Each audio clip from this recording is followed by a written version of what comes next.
some of the news from Gaza between June 27th and July 3rd. Israeli forces launched yet another invasion and attack on the 𝐄𝐥𝐤𝐜 neighborhood of Gaza City last Thursday and continuing into this week, blowing up entire buildings and residential blocks. Louise Wateridge, the senior communications officer for UNRWA, the United Nations Agency for Palestine Refugees, described the amount of destruction in 𝐄𝐥𝐤𝐜 and the surrounding areas as, quote, apocalyptic. She added that, quote, most people have lost their homes either completely or partially and have to flee with very few belongings, essentially what they can carry in their hands.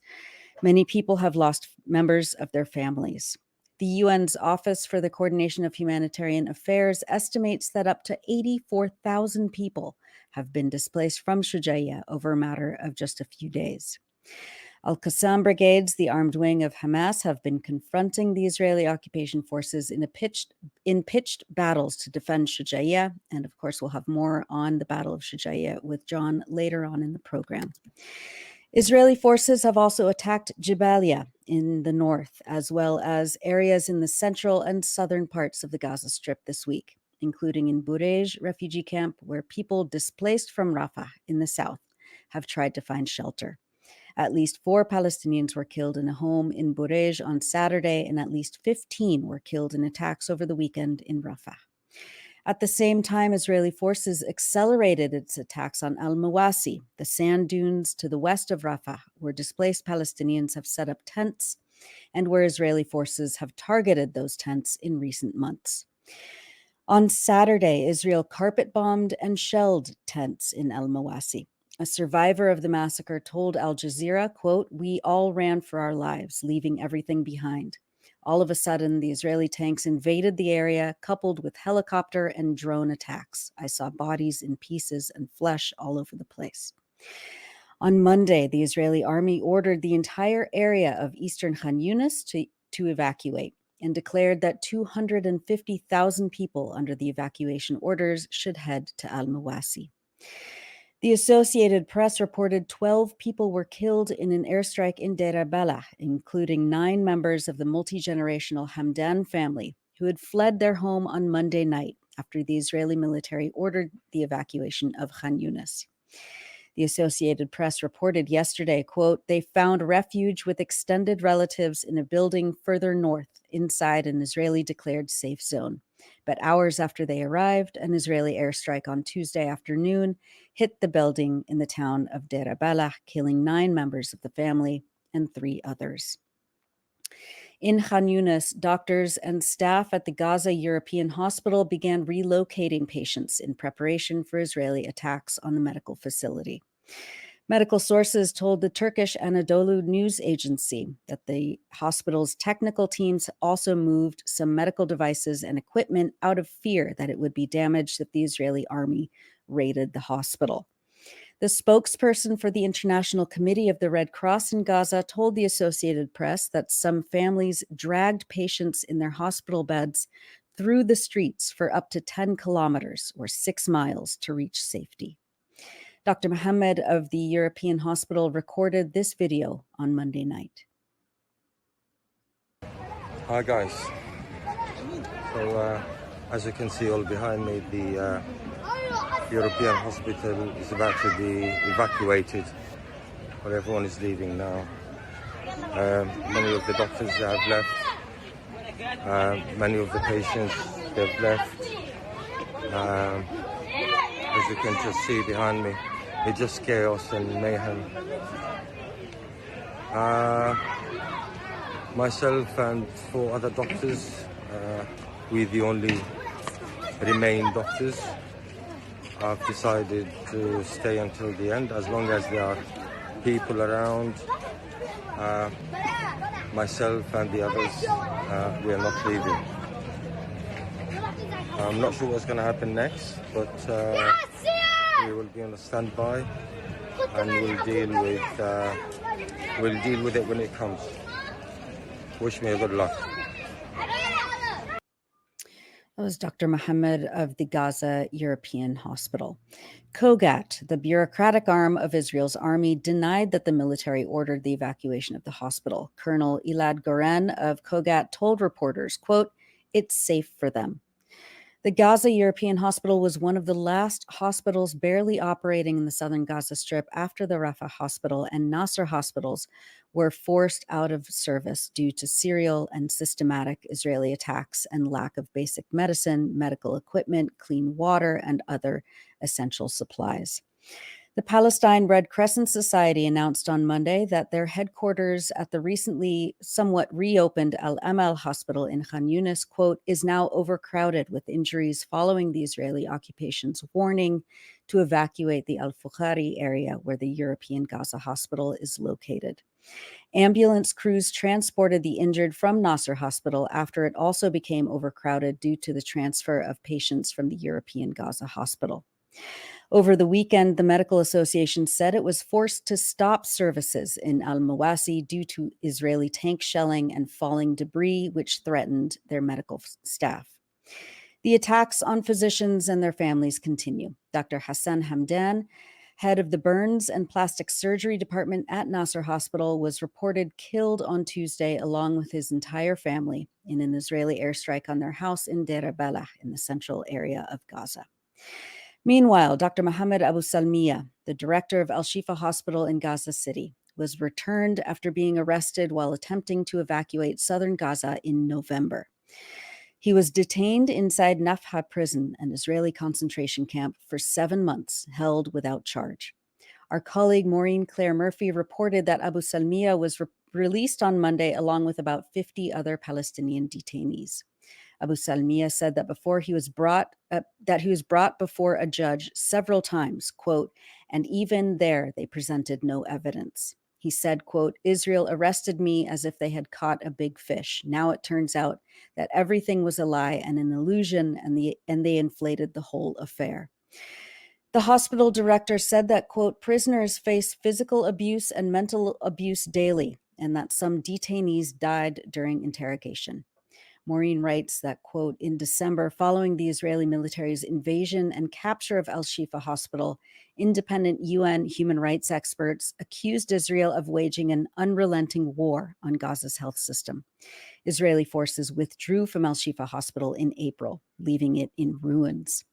In advance of its attack, Israel had claimed that there was a vast underground complex run by Palestinian fighters under Al-Shifa Hospital. It even produced an elaborate animation of the supposed multi-level command center it claimed was the, quote, "main headquarters for Hamas terrorist activity." After the siege on Al-Shifa went unchallenged by its powerful allies, Israel didn't bother with such labored pretext to justify its subsequent attacks on most of Gaza's remaining hospitals, perpetrating them in the open, Maureen reports. After his release to Gaza, Dr. Mohammed Abu Salmiya vowed to return to work and rebuild Al-Shifa Hospital, quote, "as it was before and even better. This hospital will be a beacon of healthcare for all our community in Palestine and the Gaza Strip," he said. The Geneva-based Euromed Human Rights Monitor said that the doctor's release without charge, quote, "proves beyond a reasonable doubt that the Israeli military's pretext for raiding and destroying Al-Shifa Hospital was entirely baseless and fabricated." Israeli political figures and government officials admonished the domestic spy agency, the Shin Bet, for releasing Abu Salmiya. The agency said that the doctor had met, quote, "all criteria regarding the perceived level of danger compared to other prisoners," but said that his release, quote, "will undergo investigation." The release of such a high-profile individual would likely not have occurred without the approval of the Shin Bet, an indication that it had found no pretext to continue detaining him, Maureen reports. Along with other extremist ministers, National Security Minister Itamar Ben-Gvir demanded the ousting of the Shin Bet's director. In response to the outcry by Israeli public officials over the release of Abu Salmiya, the Shin Bet said that it had been forced to send prisoners back to the Gaza Strip due to a lack of space in Israeli jails, according to the Times of Israel.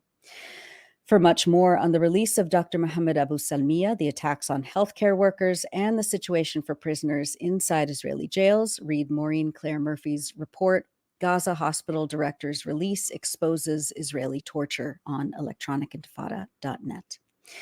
And finally, we wanted to bring you some images and videos from journalists and others in Gaza who are not just relentlessly documenting the unspeakable atrocities, but also making sure to highlight the resilience, joy, and determination of the Palestinian people. This week, the Instagram account Translating Palestine posted this video of a man in a camp for displaced people. He explains his method for filling large barrels of water without any electricity to pump it and without needing to carry heavy buckets to the top of the water container or disturb his neighbors.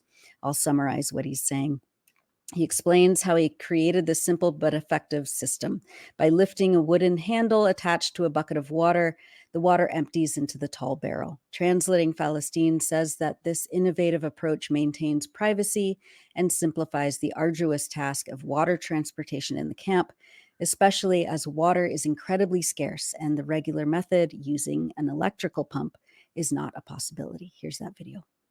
احنا هذه الفكرة جت بناء على زي ما بيقولوها الحاجة أم الاختراع، فاحنا كانت الفكرة هذه إنه احنا بدنا نطلع مية على البرميل، لا في كهرب ولا في مية تطلع معنا من فوق. المية اللي بنقلها طبعا بالجرادل أو بالقلان الصفر هذولا بننقلها نقل، فبدنا نطلعها فوق.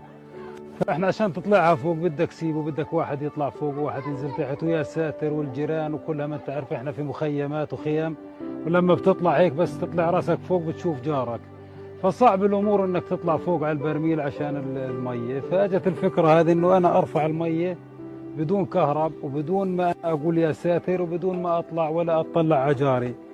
فكانت الفكره انه جبنا القلن هذا اللي هو قلن الميه، فتحته من هان وشبكته طبعا بخشبه برزه فوق ورزه تحت هان، وفي بربيش طبعا اللي هو من القلن بدير فوق. فبدير الميه هان، وبالطريقه هذه بنمسك الخشبه هذه بنرفعها فوق، بتصير الميه اعلى من البرميل، فبتنزل في قلب البرميل وبننزل ثاني بكل سهوله وبساطه، وما بدون ما تشوف جارك ولا جارك يشوفك ولا. And Aboud Betah, a teenager in Gaza who has been regularly posting videos on his social media account documenting the genocide from his point of view, talked about resilience in Gaza. I'll let the video play and then read the translation for accessibility.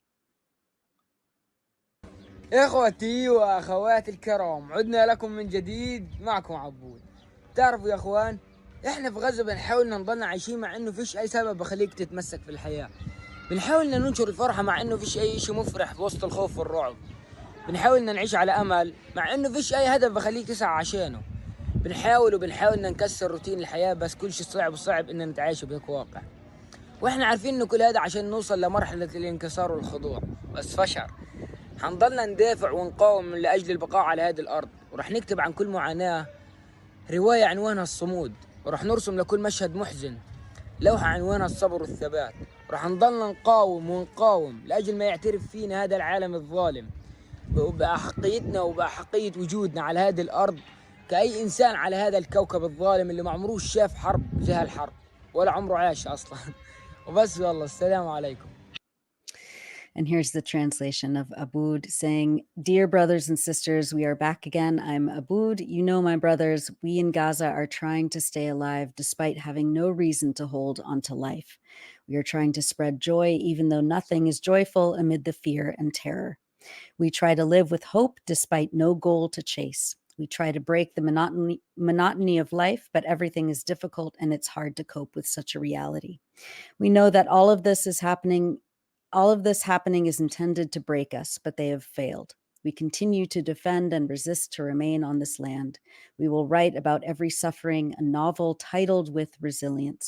We will draw every sad scene, a painting titled with steadfastness and resilience. We will continue to resist and resist until this unjust world recognizes our rights and our right to exist on this land like any other human being on this oppressive planet that has never seen war like this one. That's it. Peace be upon you." And finally, in Dallas, Texas, hundreds of supporters came out to welcome Adam, an 8-year-old boy and his mother from Gaza. Adam survived multiple displacements and an Israeli drone attack on his home, but lost his leg. He will be receiving medical treatment and will be fitted for a prosthetic limb. Steve Sosaby, the director of Heal Palestine, the medical aid organization that is helping Adam and other children obtain medical treatment abroad, posted this video of Adam's welcoming committee this past week.